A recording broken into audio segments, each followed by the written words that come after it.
మధ్యప్రాచ్యంలో ఉద్రిక్తతలు ఎవరూ ఊహించని విధంగా కోలుకోలేని స్థాయికి చేరుకున్నాయి. అమెరికా, ఇజ్రాయెల్ దేశాల రహస్య గదుల్లో ఇప్పుడు ఇరాన్ను సర్వనాశనం చేసే ఒక భయంకరమైన సైనిక వ్యూహం సిద్ధమవుతోంది.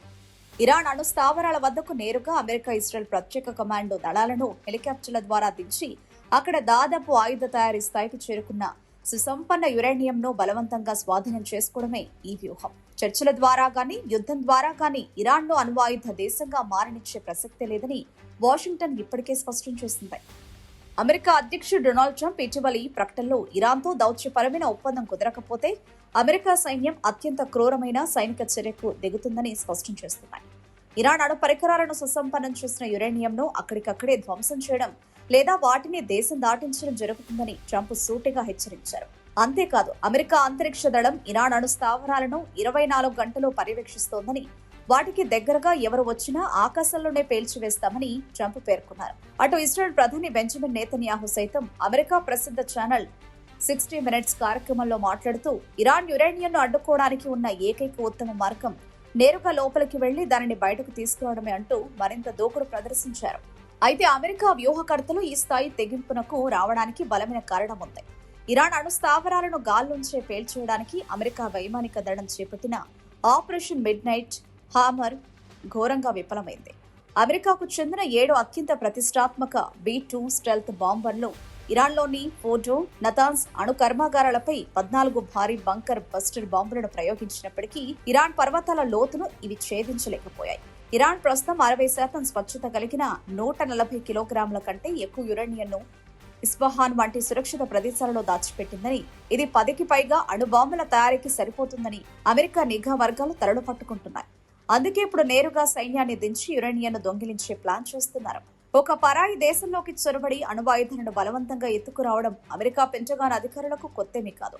2వ ప్రపంచ యుద్ధం చివరిలో ఆపరేషన్ అల్సోస్ పేరుతో హిట్లర్ రహస్య అణు సాంకేతికతను, యురేనియంను సోవియట్ యూనియన్ కంటే ముందే అమెరికా గూఢాచారులు సైనికులు జర్మనీలోని ఒక ఉప్పు గని నుండి 1000 టన్నులకు పైగా యురేనియం ఖనిజాన్ని విజయవంతంగా స్వాధీనం చేసుకున్నారు. దానిని ఉపయోగించి అమెరికా మాన్హటన్ ప్రాజెక్టును పూర్తి చేసి జపాన్పై అణుబాంబులు వేసింది. అలాగే 1991లో సోవియట్ యూనియన్ పతనం తర్వాత కజకిస్తాన్లోని ఉల్బా మెటలర్జికల్ ప్లాంట్లో పర్యవేక్షణ లేకుండా పడి ఉన్న 600 కిలోగ్రాముల అత్యంత సుసంపన్న యురేనియంను ఇరాన్, ఉత్తర కొరియా చేతుల్లోకి వెళ్లకుండా అమెరికా అడ్డుకుంది.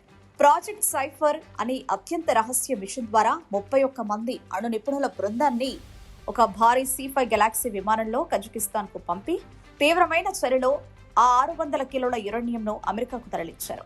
ఈ సామాగ్రిని కనుక అప్పట్లో టెహ్రాన్ పొంది ఉంటే ఈ రోజు ఇరాన్ వద్ద భారీ అణ్వాయుధగారం ఉండేదని మాజీ అమెరికా దౌత్యవేత్త ఆండ్రీ వెబర్ గుర్తు చేసుకున్నారు. కజకిస్తాన్ విజయంతో అమెరికా 2003లో లిబియా నియంత కల్నల్ ముమ్మర్ గడ్డాఫీ అణు సామాగ్రిని, పాకిస్తాన్ శాస్త్రవేత్త ఏక్యూ ఖాన్ నెట్వర్క్ కు చెందిన 55,000 పౌండ్ల అణు పత్రాలను స్వాధీనం చేసుకుంది. అలాగే ఇటీవలే అమెరికా అంతర్జాతీయ అణుశక్తి ఏజెన్సీ సహాయంతో వెనిజులాలోని మూసివేసిన రియాక్టర్ నుండి 13.5 కిలోల సుసంపన్న యురేనియంను దక్షిణ కరోలినాలోని అమెరికా కేంద్రానికి అత్యంత సురక్షితంగా రవాణా చేసింది. కానీ గత చరిత్రకు నేటి ఇరాన్ ప్లాన్ కు మధ్య నక్కకు నాగలోకానికి ఉన్నంత వ్యత్యాసం ఉంది. కజకిస్తాన్, లిబియా, వెనిజులా ఆపరేషన్లకు అక్కడి స్థానిక ప్రభుత్వాల పూర్తి సమ్మతి, దౌత్య మద్దతుతో జరిగాయి. కానీ నేటి ఇరాన్ ఆధునిక వాయురక్షణ వ్యవస్థలు, ప్రాణాంతక హైపోసోనిక్ క్షిపణులు, వేలాది డ్రోన్లు పోరాడాలనే బలమైన సంకల్పాన్ని కలిగి ఉన్న అత్యంత శక్తివంతమైన దేశం. అమెరికా పంపే ప్రత్యేక దళాలు ఇరాన్ అణు స్థావరాల పర్వతాల కింద ఉన్న 100 అడుగుల కాంక్రీట్ పొరల్లోకి ప్రవేశించడం ఆత్మహత్యా సదృశ్యమని, అక్కడ జరిగే ఒక చిన్న పొరపాటు కూడా మొత్తం మధ్యప్రాచ్యాన్ని అంతం లేని అణు యుద్ధంలోకి నెట్టేస్తుందని పెంటగాన్ విశ్లేషకులు హెచ్చరిస్తున్నారు.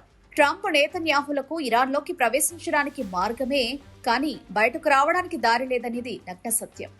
ప్రఖ్యాత కవి మీర్ తకీ మీర్ అన్నట్లు ఇది ఆరంభం మాత్రమే, ఇప్పుడే ఎందుకు ఏడవాలి, ముందు ముందు ఏం జరుగుతుందో చూద్దాం అన్నట్లుగా రాబోయే రోజుల్లో చరిత్రలోనే అతిపెద్ద సైనిక ఘర్షణ చోటు చేసుకోవడం ఖాయంగా కనిపిస్తోంది.